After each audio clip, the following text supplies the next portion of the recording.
textes et après quoi, nous allons essayer de parler, de dire quelque chose. Après ces choses, nous allons chercher à prier. Le premier texte que nous allons lire, c'est dans le livre de Marc, chapitre 5, du verset 25 au 34. Marc, chapitre 5, verset 25 au verset 34. Or, il y avait une femme atteinte d'une perte de sang depuis 12 ans. Elle avait beaucoup souffert entre les mains de plusieurs médecins. Elle avait dépensé tout ce qu'elle possédait et elle n'avait éprouvé aucun soulagement. Mais elle était allée plutôt en empirant. Ayant entendu parler de Jésus, elle vint dans la foule par derrière et toucha son vêtement. Verset 28, car elle se disait, si je puis seulement toucher ses vêtements, je serai guérie. Au même instant, la perte de sang s'arrêta et elle sentit dans son corps qu'elle était guérie de son mal. Jésus connut aussitôt en lui-même qu'une force était sortie de lui et se retournant au milieu de la foule, il dit, qui a touché mes vêtements? Ses disciples lui dirent, tu vois la foule qui te presse et tu dis, qui m'a touché? Et il regardait autour de lui pour voir celle qui avait fait cela. La femme effrayée et tremblante, sachant ce qui s'était passé en elle, vint se jeter à ses pieds et lui dit toute la vérité. Mais Jésus lui dit, ma fille, ta foi t'a sauvée, va en paix et sois guérie de ton mal. Deuxième texte, Actes des Apôtres, chapitre 14, versets 8 à 10. Actes des Apôtres, chapitre 14, versets 8 à 10. Actes des Apôtres, chapitre 14, versets 8 à 10. À Lystre se tenait assis un homme impotent des pieds, boiteux de naissance et qui n'avait jamais marché. Il écoutait parler Paul, et Paul, fixant le regard sur lui et voyant qu'il avait la foi pour être guéri, dit d'une voix forte, lève-toi droit sur tes pieds. Et il se leva d'un bond et marcha. Amen. Le thème que je veux que nous puissions partager, je l'ai intitulé miracle, virgule, résultat de la parole de Dieu. Miracle, résultat de la parole de Dieu. D'emblée, j'aimerais nous dire que le miracle est la manifestation de la puissance de Dieu. Je le répète encore, le miracle est la manifestation de la puissance de Dieu. Cependant, il importe de savoir que Dieu n'opère pas les miracles dans le but de satisfaire notre curiosité ou la curiosité de ceux qui ne sont pas prêts à croire. Le miracle, c'est la manifestation de la puissance de Dieu. Mais Dieu n'opère pas les miracles dans le but de satisfaire la curiosité de ceux qui ne sont pas prêts à croire. Vous savez, tout à l'heure quand je priais, je disais, des moments comme celui-ci, Dieu ne peut qu'agir. Quand les gens quittent leur maison, quand les gens se privent de certaines choses dans le but de chercher Dieu, Dieu ne peut que agir. Et la puissance, le miracle est toujours au rendez-vous. Le théologien Jean-Claude Boutinon, dans son ouvrage « Charisme et adoration », énumère 4 moments pendant lesquels le miracle se produise. Quand il y a un besoin, quand nous sommes prêts, quand c'est la volonté de Dieu et quand nous donnons toute la gloire à Dieu. Il dit que le miracle se produit dans ces 4 moments. Quand il y a un besoin, quand nous sommes prêts, quand c'est la volonté de Dieu et quand nous donnons toute la gloire à Dieu.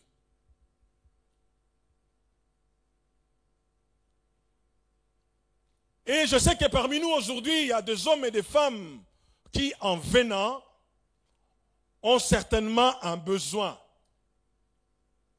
Un besoin qui a longtemps duré, un besoin qui a longtemps traîné, On a peut-être prié pour toi, on t'a imposé les mains, on a peut-être prophétisé sur toi. Et pendant des années, pendant de mois et de mois, tu attends que ce qui doit se faire puisse être fait. Mais peut-être que ça ne se fait pas. Peut-être que tu ne le vois pas comme tu l'espères. Mais je vais seulement te dire que si, ce soir ou cet après-midi, s'il y a un besoin, et si tu es prêt à expérimenter les miracles de Dieu, crois-moi, cet après-midi, tu l'expérimenteras. Parce que Dieu veut nous faire du bien. Les deux textes que nous venons de lire, ce sont des textes qui nous parlent de miracles. Le premier texte nous parle de la femme de perte de sang pendant 12 ans. Et le deuxième texte nous parle d'un homme impotent. Impotent veut dire celui qui est privé partiellement ou totalement de l'usage d'un ou de plusieurs membres par cause naturelle ou accidentelle, qui ne se meut qu'avec des grandes difficultés. Il a les bras, il a les pieds, il a le corps, il a tout ce qu'un homme doit avoir. Mais cependant, pour lui, il y a certaines parties de son corps qui ne peuvent fonctionner. Soit parce qu'il est né comme ça, soit parce qu'il a eu un accident. Et on doit l'aider avec des éléments que les hommes ont fabriqués. Et la Bible dit qu'à Lystre, il y avait un homme comme celui-là. Mais lui, il n'a pas vécu cela par accident. La Bible dit qu'il était boiteux de naissance et il n'avait jamais marché.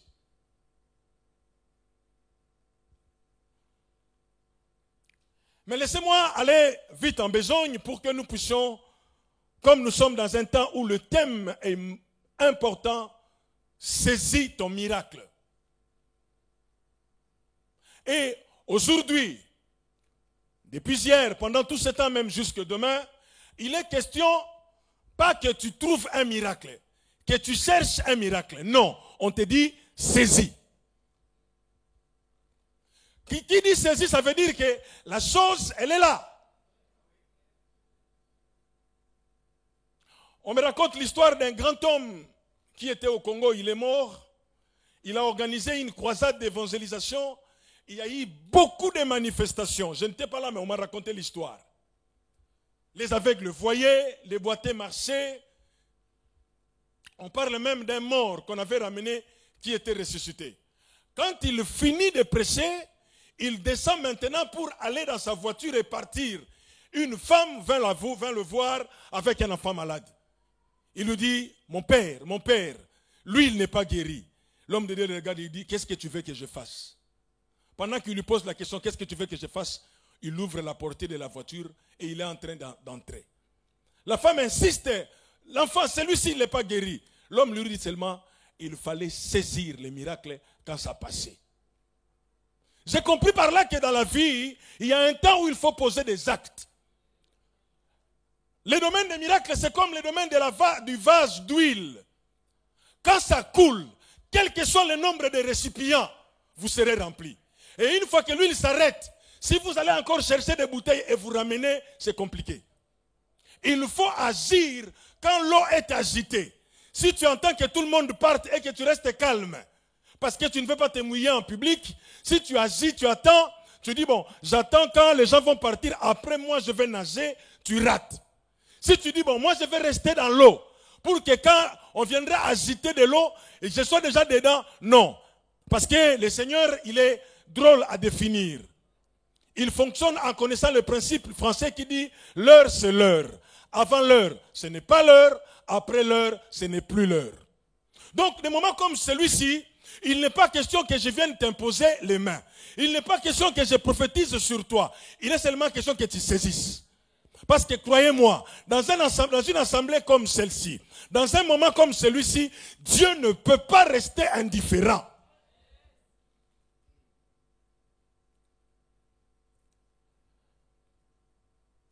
La Bible parle de ces hommes, cette femme et cet homme, qui ont expérimenté leur miracle. Mais ce soir, j'aimerais nous amener à comprendre quels sont les éléments qui ont poussé ces deux personnes à expérimenter leur miracle. Bizarrement, quand j'ai lu ça, je ne vois pas l'apôtre Paul imposer les mains à cet homme. Je ne le vois pas. Je ne vois pas Jésus s'arrêter, imposer les mains à cette femme. Je ne vois pas. Mais je constate de faits. Et ces faits-là, que ce soit à l'époque de Jésus ou à l'époque de Paul, ce sont des faits similaires, ça se ressemble. Ce qui me pousse à comprendre que pour saisir un miracle, il y a des choses qu'il faut savoir au préalable. Le premier élément qui peut déclencher un miracle, j'en ai souligné 3. Le premier élément, c'est la quête d'une satisfaction. Deuxième élément, c'est une foi expressive. Troisième élément, c'est la manifestation de la puissance de Dieu. La quête d'une satisfaction. Ceci suppose l'existence d'un besoin pour lequel on cherche une satisfaction. Il y a une soif, il y a une faim, on est en train de chercher. Le miracle ne se produit pas par hasard. Non, il y a une faim. On a faim de voir quelque chose. On a faim d'expérimenter sa situation changer. On a faim, on a soif de voir cela. La Bible dit, en parlant de la femme, la Bible dit, or il y avait une femme atteinte d'une perte de sang depuis 12 ans. Elle avait beaucoup souffert entre les mains de plusieurs médecins. Elle avait dépensé tout ce qu'elle possédait et elle n'avait éprouvé aucun soulagement, mais était allée plutôt en empirant. Quand nous voyons cela, on ne peut pas se permettre de traiter cette femme de négligente. Non. Ce n'était pas une femme qui n'avait pas de moyens, non. Ce n'était pas une femme qui se disait, de toutes les façons, le corps retournera à la poussière. Ce n'était pas une femme qui pouvait dire, de toutes les façons, un jour tout le monde finit par crever. Mais c'était une femme qui aimait la vie. Elle voulait vivre. Quand ça a commencé, cette perte de sang, elle se disait, c'est normal, je suis une femme. C'est normal, Dieu nous a créés comme ça. Un jour, 2 jours, 3 jours, 5 jours, une semaine et demie, 2 semaines, elle commence à être inquiète. Peut-être qu'elle a entendu encore se disant non, peut-être qu'il y a un problème. Elle est partie toute seule à la pharmacie acheter les médicaments parce qu'elle savait qu'est-ce qu'il fallait prendre. Mais ça persistait tellement, elle est partie voir son gynécologue. Le gynécologue, tout sûr de lui, confiant en lui-même, lui prescrit une ordonnance, une prise en charge, comme on dit. Tu prends ça matin, midi, soir. Et ça, tu le prends avant de dormir. Mais ça, quand tu le prends, il faut d'abord manger. 1 mois, 2 mois. Alors, la Bible dit que cet homme a commencé à chercher d'autres médecins. C'est-à-dire, elle s'est dit, bon, mon médecin traitant n'arrive pas, je vais aller voir d'autres médecins. Et partout où elle partait, on lui promettait la guérison. On lui disait, change les médicaments, prends celui-ci. Fais ceci, ne fais pas cela. Elle était trop sûre d'elle. Malheureusement pour elle, ça fait 12 ans. Waouh! Je peux imaginer comment cette femme était maigrie. Non seulement elle a un problème vis-à-vis d'elle-même par rapport à sa santé, mais elle a aussi un problème vis-à-vis de la société. La loi de Moïse ordonnait, quand on est dans une telle situation, il faut se mettre en dehors du camp. Tout ce qu'elle touchait devenait impur. Tout celui qui la touchait devenait impur. Donc la femme se retrouve exclue. Mais elle s'est dit, je vais me battre jusqu'à la dernière minute.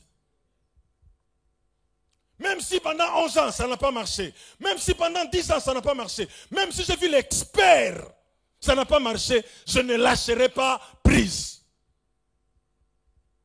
L'un des grands problèmes avec nous, c'est qu'à un moment donné, on commence à vivre avec. On dit, qu'est-ce que tu veux? De toutes les façons, Dieu seul sait. On accepte l'inacceptable. On se dit, Dieu seul sait, tout concourt au bien de ceux qui aiment Dieu. On commence à trouver des versets et à se la coller. J'embêtais une personne tout à l'heure qui m'a écrit en disant, mais nous on est en jeûne, on ne te voit pas, tu es où? J'ai dit, la Bible dit, les amis de l'époux ne gênent pas. Mon époux est là, il est en moi, donc je ne gêne pas. Quelle excuse! Alléluia. Elle m'a écrit en disant, détournement de la parole de Dieu. J'ai dit, dis comme tu veux. C'est-à-dire que dans une situation, la femme cherche des situations qui peuvent la consoler. Quand on veut le booster à aller de l'avant, elle se dit non, je reste comme ça. Ça me fait penser à Esdras. Esdras, un homme qui aimait parler de son Dieu. Partout où il passait, il parlait que nous avons un Dieu puissant.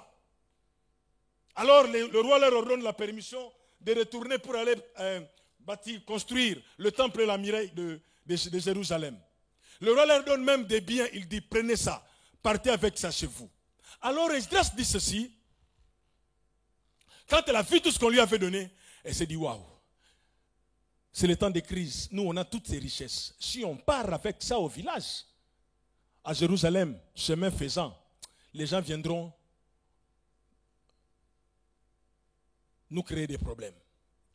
Alors, au fond d'elle, elle s'est dit, je vais aller voir le roi pour lui dire de nous donner de l'escorte. Mais elle s'est dit ceci, j'aurais eu honte de dire au roi de nous donner de l'escorte, car je lui disais que la bonne main de notre Dieu était sur nous. Donc, à chaque fois que le roi voulait demander à Esdras, Esdras il dit non, mon Dieu agit. Quand on voulait dire Esdras, tu vois, il dit non, mon Dieu agit. Maintenant, il se retrouve devant une situation où il faut que Dieu agisse ou il faut que l'homme agisse. Alors il s'est dit, bon, j'ai une connaissance, je me connais avec le roi. Je vais aller le voir pour qu'il me donne de l'escorte. Mais il s'est senti interpellé en disant, je lui disais chaque fois que la bonne main de notre Dieu est sur nous. Si je lui demande de l'escorte, ça va faire la honte. Alors comme il ne voulait pas la honte, la Bible dit, il a convoqué un jeûne et prière. Où tout le monde, femmes, enfants, jeunes et vieux, tous devaient jeûner. Quand ils ont jeûné, la Bible dit, en allant, la bonne main de l'Éternel était sur eux. Bien-aimés dans le Seigneur, maintes fois, nous avons tendance à oublier que le Seigneur est là et nous promenons les regards à gauche et à droite. Nous comptons sur des relations, nous comptons sur notre position ou sur notre positionnement, mais nous oublions que le mot miracle existe. Cette femme a essayé de tous les moyens, ça n'a pas marché. La Bible dit, alors qu'elle dépensait, au lieu qu'il y ait un peu d'amélioration, la Bible dit, mais elle allait en s'empirant. Donc, plus elle dépensait de l'argent, plus elle allait voir le médecin, ça devenait pire.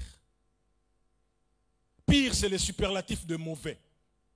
Donc, au lieu que ça s'améliore un peu, non. Si aujourd'hui, on l'a vu pesant 30 kilos, demain, quand on lui demande de monter sur la balance, elle est dans les 15. Seigneur.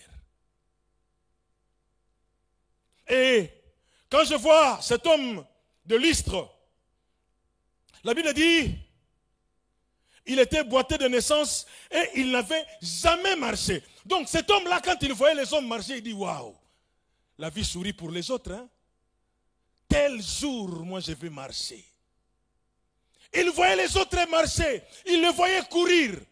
Dans l'arrêt du bus, lui devait faire, s'il vous plaît, aidez-moi. Il faut qu'il y ait un bon samaritain qui puisse le pousser à rentrer dans le chariot. Pendant que les autres dansent, pendant que les autres rient, pendant que les autres courent. Lui, il est là. Il n'a jamais marché. Donc, le verbe marcher, lui, il ne peut pas conjuguer cela. S'il peut oser conjuguer, c'est dans les conditionnels. Si je marchais. Il n'a jamais connu le bonheur. Il sait que j'ai les pieds. Quand il demande à quoi servent les pieds, on lui dit les pieds servent à se tenir debout et à marcher. Il dit, mais si tel est le cas, moi je n'en ai pas besoin. Combien d'entre nous vivent des choses, ils voient les autres se réjouir. Vous savez, si vous voulez comprendre la douleur de cet homme, revenons dans l'Acte des Apôtres chapitre 3. La Bible dit, il y avait un homme qui était assis sur la belle porte. Quand il a marché, la Bible dit, il est entré dans le temple sautant. C'est-à-dire qu'il commence à expérimenter, waouh, les pieds fonctionnent comme ça. C'est ça son rôle. Pendant tout le temps, il était assis en dehors, à la porte. Il n'est jamais entré dans le temple. Mais le jour où les pieds ont marché, il a accédé dans le temple.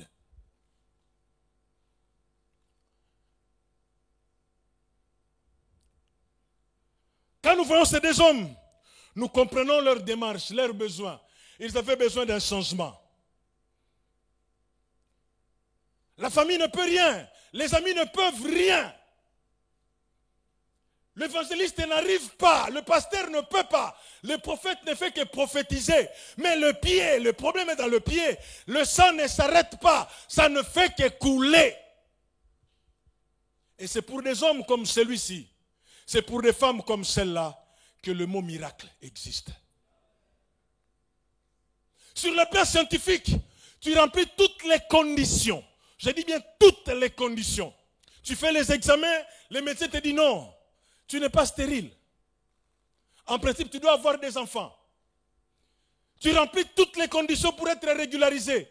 On te dit, mais on ne comprend pas ta situation. Pourquoi il refuse? Tu suis les traitements appropriés. Quand on examine ton cas, on te pose, est-ce que dans votre famille, vous aviez un homme qui souffrait de telle maladie? Non. Est-ce que tu avais fait ceci? Non. Est-ce que tu avais avorté? Non. Est-ce que non? Mais pourquoi tout cela? Scientifiquement parlant, on n'arrive pas à exprimer cela. Mais cependant, ça ne marche pas. La femme désespérée, cet homme désespéré. La seule chose qui pouvait leur apporter satisfaction, c'était seulement le mot miracle. C'est pour des gens pareils que le mot miracle peut exister. Car le mot miracle, dans son sens, est employé pour mentionner quelque chose qui dépasse notre compréhension ou qu'on ne peut pas expliquer sur le plan naturel. C'est surnaturel, au-dessus, au-delà du naturel. Ça, c'est Boutinon qui dit ça. Au-dessus, au-delà. C'est-à-dire, quand vous regardez tout, vous dites, mais ce n'est pas possible. C'est quoi votre problème pour lequel vous voulez saisir un miracle?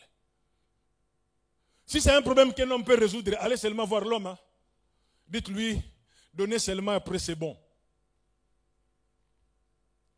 Si c'est un homme qui peut résoudre cela, allez voir l'homme. Mais si c'est vraiment quelque chose que les hommes ne peuvent pas, bien aimé, ce soir, il faut que ça bouge.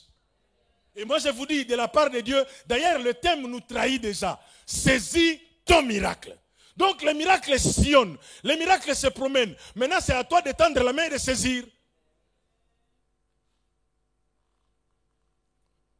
Un besoin, quand ça existe, elle doit être satisfait. Un besoin, quand il existe, il doit être satisfait. L'homme avait le problème, il avait les pieds, mais il n'a jamais marché. La deuxième chose qui nous intéresse ici, c'est ce que j'ai appelé la foi expressive. C'est cette foi qui naît après avoir écouté ce que Dieu peut faire au nom de Jésus-Christ par le Saint-Esprit et sur base de laquelle son détenteur agit. Ce n'est pas la foi normale, la foi pour être sauvé. Crois au Seigneur Jésus-Christ, tu seras sauvé toi et ta famille. Ça c'est la foi pour accéder au salut. Mais moi je parle de cette foi qui entend ce que Dieu dit. Qui entend ce que Dieu peut faire par son esprit. Et celui qui a cette foi, il s'est dit, aujourd'hui, je ne veux pas manquer cela. Voilà pourquoi l'apôtre Paul il dit ceci dans le livre de 2 Corinthiens chapitre 4 verset 13. Il dit, comme nous avons le même esprit de foi qui est exprimé dans cette parole de l'écriture. J'ai cru, c'est pourquoi j'ai parlé, nous croyons, nous aussi, nous croyons et c'est pour cela que nous parlons. L'apôtre Paul parle de l'esprit de foi. Qui se base non seulement sur ce qu'il voit, qui se base non seulement sur des futilités, mais qui se base sur ce qui est écrit, qui se base sur ce que Dieu a dit. C'est cette foi-là. Alors la Bible parlant de cette femme, la Bible dit au verset 27, ayant entendu parler de Jésus, elle vint dans la foule par derrière et toucha son vêtement. J'aime le verset 28. Car elle se disait, si je puis seulement toucher ce vêtement. Donc cette femme, malade qu'elle était, personne ne pouvait l'aborder sereinement pour lui dire, écoutez madame, par rapport à votre situation, voilà, voilà, voilà. Les gens ne voulaient pas passer à côté d'elle. Mais je ne sais pas où est-ce qu'elle habitait. Est-ce que sur une rue comme Bartimée? Est-ce que dans une maison qui était un peu éloignée, je ne sais pas. Mais cependant, la Bible me dit qu'elle entendait parler de Jésus. On lui disait, enfin, on ne lui disait pas, mais les gens parlaient entre eux en disant, waouh, non, c'est Jésus, il est magnifique. Peut-être que ce jour-là, elle entendait les gens dire que non, elle a multiplié le pain. Non, il est magnifique cet homme. Elle entend seulement. Elle entend seulement. Jusqu'au jour où elle entend les gens dire non, il a ressuscité même les morts. Non, non, non, non, non. Il a déjà dit que non, non, non. Lazare, 4 jours après, Lazare est revenu à la vie. Non. Il entend des choses qu'on disait de Jésus. Ça a suscité sa foi. Bien aimé dans le Seigneur. Vous savez, quand je vais parler de Jésus, je vais parler de Jésus dans 2 aspects. Premièrement, la Bible dit, il est le reflet de la gloire du Père. Deuxièmement, la Bible dit, il est l'empreinte de la personne de Dieu. Ça, c'est Hébreu qui parle de cela. Le reflet de la gloire. Alors qu'on ne peut pas voir Dieu dans sa gloire, mais en Christ, nous voyons la gloire de Dieu. Alors qu'on cherche à savoir comment est Dieu, la Bible dit, Jésus est l'empreinte. Je ne sais pas quel est ton problème et qu'est-ce que tu entends de Jésus par rapport à ton problème. L'un des plus grands problèmes, c'est les informations que nous avons de Jésus, ayant entendu parler de Jésus. Alors, quand elle entend, en elle, ça suscite quelque chose. Elle se dit, moi aussi, j'irai. Qu'est-ce que ça vous entend quand vous entendez les autres donner des témoignages? J'étais malade, Dieu m'a guéri. J'avais ceci, Dieu a fait cela. J'ai manqué de ceci, Dieu a fait cela. Qu'est-ce que ça vous fait? En principe, ce que les autres ont vécu avec Dieu devrait être des leitmotifs, des choses qui devraient activer, inciter notre foi. Quand maintenant le miracle de l'un crée ta jalousie, tu as un problème. Tu n'es pas de Dieu. Quand j'entends quelqu'un dire que Dieu a fait ceci dans ma vie, je dis waouh, merci Seigneur. Il est encore vivant. Le pasteur Dalo a dit ceci, si Dieu a fait quelque chose dans la vie de mon voisin, c'est que Dieu est dans le voisinage. Mon tour arrivera.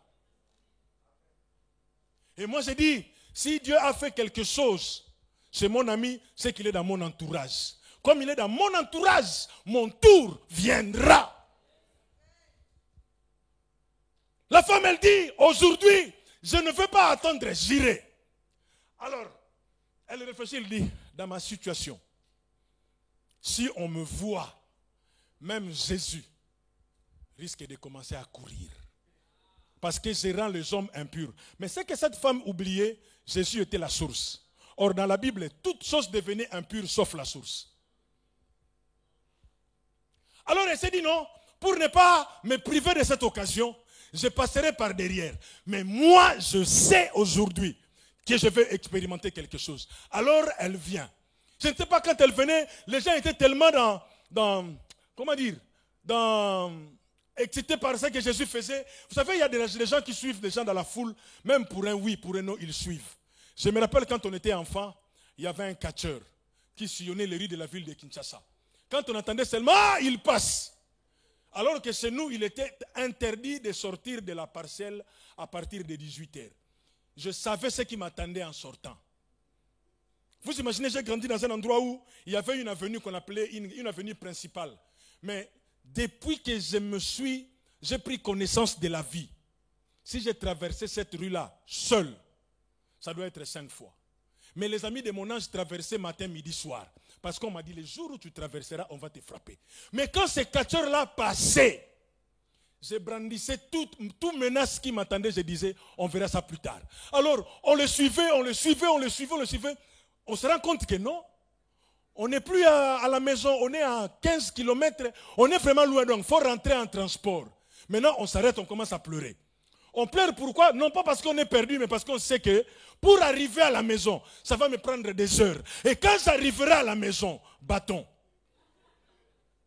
On les suivait comme ça. Et à l'époque de Jésus, il y avait des gens également qui étaient là, qui suivaient sans raison. Jésus, Jésus, Jésus, Jésus, Jésus. Donc, lui, il marche. Mais pendant ce temps-là, dans la foule, il y a quelqu'un qui sait qu'il y a un besoin. Bien aimé, si tu es venu gêner parce que c'est là, c'est les communiqués de l'église, parce que c'est le pasteur qui a demandé, tu perds ton temps. Il y a des gens qui ce soir sortiront avec quelque chose.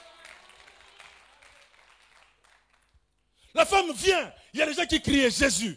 Tellement qu'ils étaient emballés par le fait Jésus, ils ne s'occupaient même pas de qui vient là. Ils l'ont touché. Ils sont devenus impurs, mais en suivant un homme pur. Mais sa femme lui dit, c'est pas grave. Prenez un morceau de mon impureté. Moi, l'objectif, c'est cet homme-là. Elle faufile, elle brandit les lois. Elle dit, moi, je veux cet homme.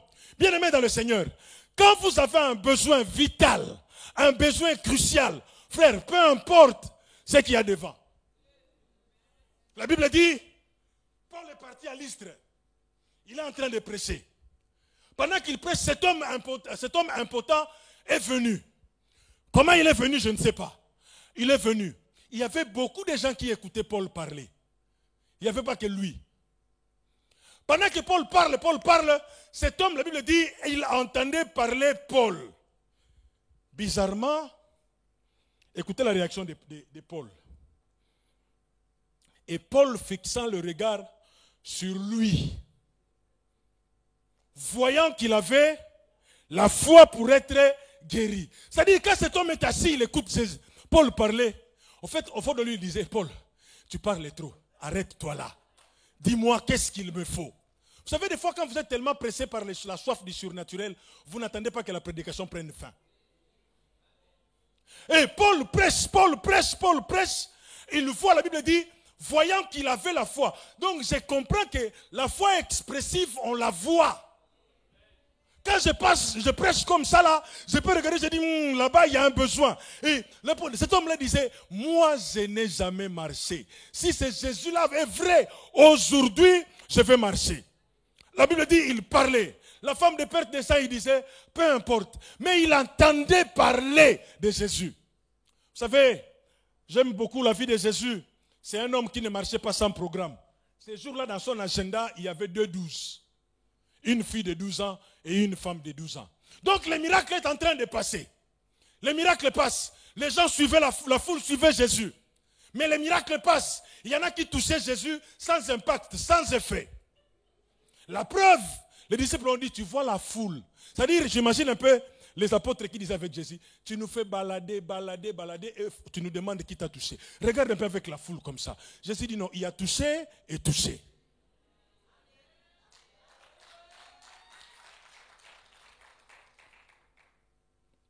La femme dit, j'irai. Parce que tout en marchant, elle se disait, si je puis seulement toucher ses vêtements. Lui, il n'a pas besoin que Jésus le touche. Lui, il n'a pas besoin qu'on lui donne une prophétie. Lui, il n'a pas besoin qu'on lui impose le main. Il s'est dit, si seulement moi je peux toucher la robe. Waouh. Et Jésus sait qu'il va se passer quelque chose.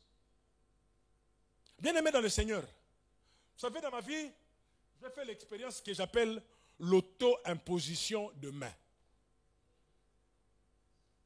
J'étais malade, la crise faisant l'affaire, mes sœurs qui me supportaient n'étaient pas en mesure de me donner l'argent pour aller voir le médecin.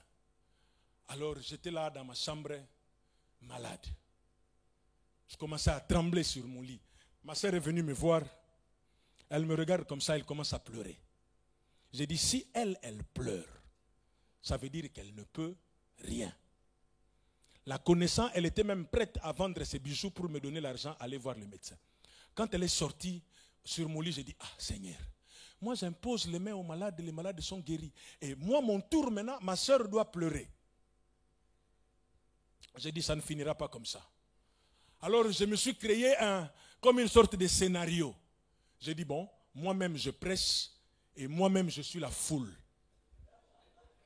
Dans ma chambre à coucher, alors que je tremblais, je commence à prêcher moi-même du fond de mon cœur parce que je n'arrivais même pas à parler. À un moment donné, je me suis dit, toi qui es malade, mets ta main là où tu as mal. Je me suis moi-même imposé les mains dans ma tête. Alors, du fond de moi, j'ai commencé à prier. Quand j'ai commencé à prier, j'ai senti une chaleur traverser mon corps. Quand j'ai dit Amen, j'ai transpiré comme un fou. Je sors de chez moi. Ma soeur, elle me dit, tu marches? J'ai dit oui. Tu as fait un effort? J'ai dit non, je n'ai pas fait un effort. J'ai subi un miracle. Elle ne voulait pas me croire. Elle dit, bon, moi je n'ai pas d'argent. J'ai dit, ne cherche même pas d'argent. C'est fini. Elle pensait que j'ai blagué. C'était fini et c'était fini. Il paraît que c'était le thème de ce dimanche. Alléluia. Bien aimé, dans les domaines des miracles, le plus important, c'est ta foi. Je vais vous expliquer quelque chose tout à l'heure. La Bible dit, la femme a écouté, l'homme a écouté.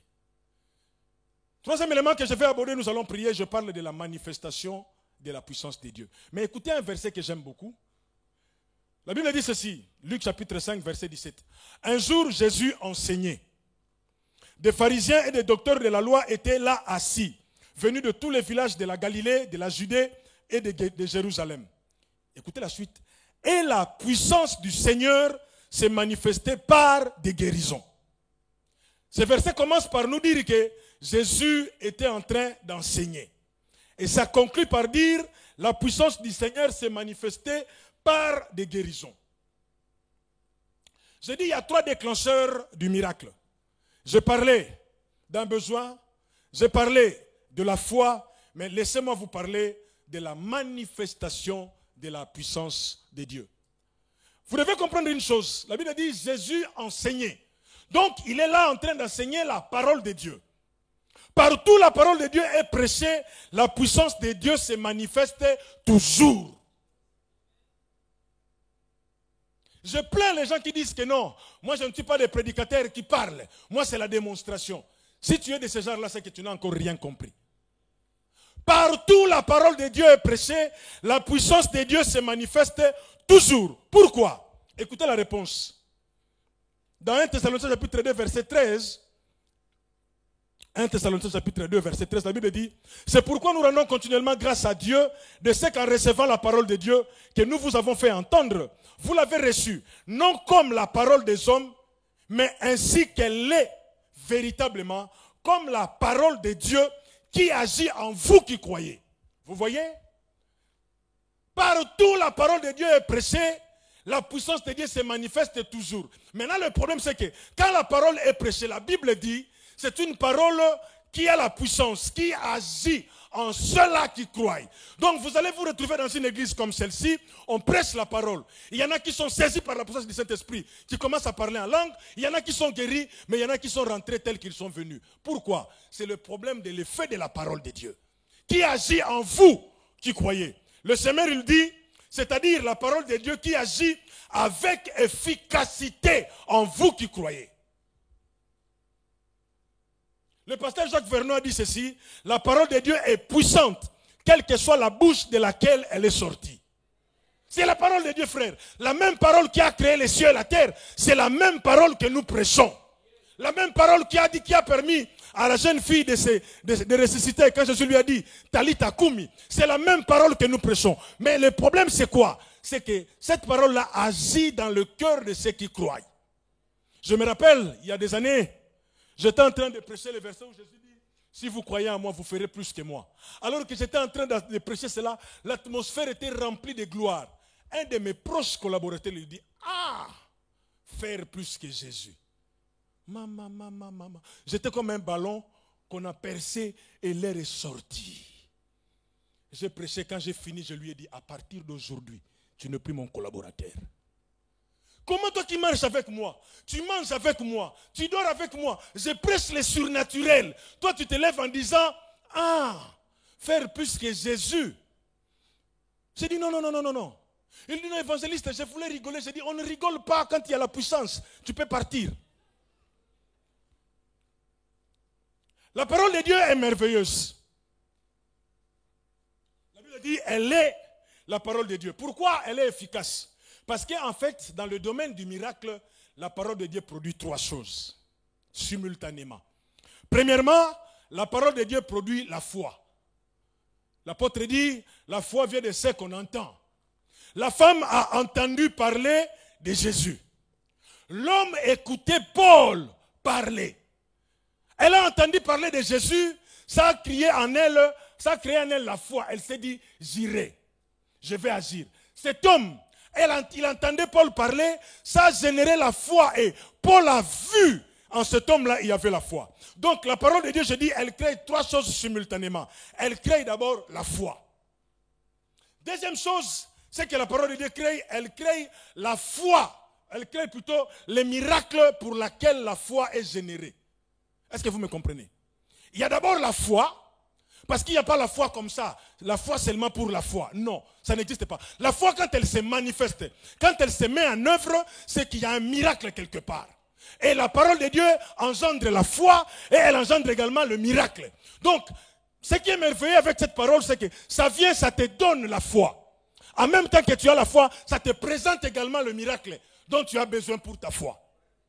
Et maintenant, troisième élément que la parole de Dieu crée, elle crée la puissance qui permet à ta foi d'accéder au miracle.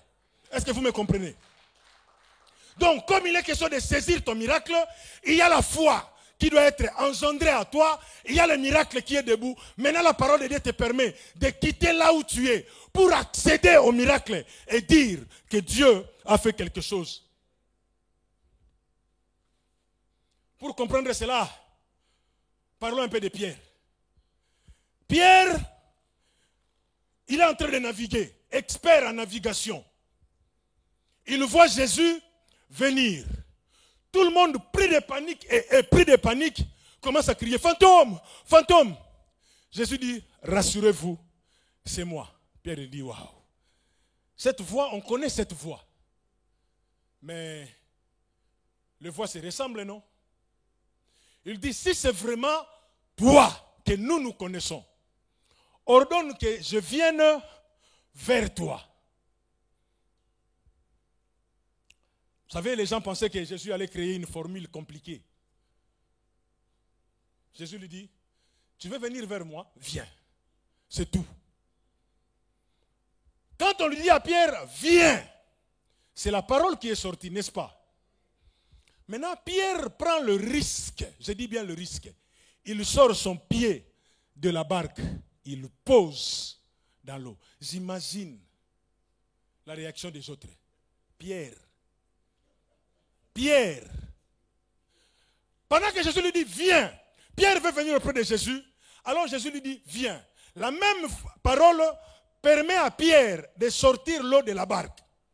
Et quand il pose le pied sur la mer, elle est liquide, mais ce jour-là pour Pierre, la mer est devenue solide. L'eau quitte l'état liquide en état solide. Comment on appelle ça? Ah, c'est à vous les chimistes de le dire. Donc, le Seigneur a seulement parlé. Il crée la foi et il crée également le miracle. Quel était le miracle? En fait, ce que Pierre voulait vivre, c'était de marcher comme Jésus, de faire comme Jésus. Par la simple parole du Seigneur, l'eau est devenue solide. Pierre, il met les pieds dessus et il fait un pas, deux pas. J'imagine les autres dans la barque en disant, non, Pierre, non, Pierre. Pierre, il continue à marcher. C'est la même parole qui est sortie. Frère, la parole de Dieu est merveilleuse. Et c'est cette parole qui engendre la foi. La foi, une fois que nous la manifestons dans la prière, elle génère le miracle. Voilà pourquoi je dis le miracle résultat de la parole de Dieu. Donc la parole de Dieu, elle est puissante pour créer la foi, pour créer le miracle, pour te permettre d'accéder à ces miracles. Voilà pourquoi ce soir, tu n'as que besoin de saisir. Ah, je ne sais pas qui est malade ici. Aujourd'hui, je vais prier particulièrement pour des gens qui ont des maladies incurables. Les médecins t'ont dit, c'est fini. Si vous êtes là, quel que soit le nom de la maladie, quelle que soit la manifestation de la maladie, ce n'est pas un problème. Parce qu'il est question de saisir. Le miracle est là, frère. Ça passe, saisis ton miracle. J'ai lu dans un livre un homme qui était borgne. Il n'avait qu'un seul œil. Il est parti à une croisade. Pendant qu'on était en train de prier pour les malades, il voit du ciel l'œil descendre. Les gens étaient là en train de prier, lui il crie, c'est à moi, c'est à moi. On dit, mais qu'est-ce qui est à lui? Personne ne voit, mais lui il crie, c'est à moi. Et on le voit courir partout, en train de bousculer les gens. Jusqu'à ce qu'il prend l'œil, il met comme ça il prend son bras. Personne ne voit l'œil, mais lui il voit l'œil. Il prend l'œil que lui seul le voit, il met comme ça. À un moment donné, quand il a levé les mains, les yeux sont redevenus normaux. Frère, le domaine de la foi, il n'y a que toi qui peux voir. Mais ce qui est vrai, c'est que la parole de Dieu produit toutes sortes de miracles. Quand je parle de miracles, je ne parle pas seulement de maladies. Quand je parle de miracles, je ne parle pas seulement de cas compliqués dans ton santé. Mais je parle de miracles dans tous les domaines de la vie. Car rien n'est impossible à Dieu. Mettons-nous debout, nous allons prier le Seigneur.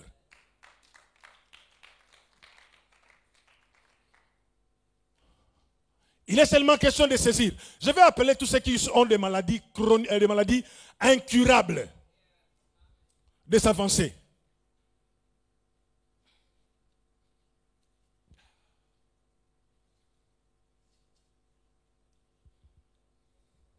Je te voyais dans mon esprit, maman.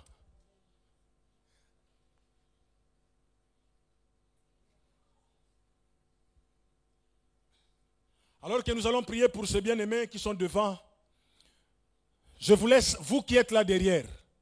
Je ne sais pas c'est quoi votre problème, mais comprenez seulement que le Seigneur passe. Le miracle passe. Il est question que tu le saisisses. Tu peux commencer à prier pour ton problème, pour ta situation. Je ne sais pas c'est quoi ta situation, c'est quoi ton problème. Ne me regarde pas pendant que je vais prier pour les gens. Je vais appeler les hommes de Dieu, le frère Steve.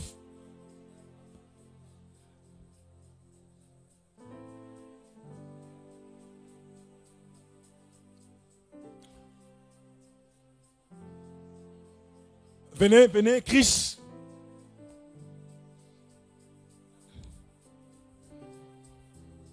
Vous qui êtes devant, aujourd'hui il est question pour vous de saisir seulement votre miracle. Parce que quelque chose se passe. Si vous croyez vraiment que Jésus peut le faire, vous allez l'expérimenter aujourd'hui.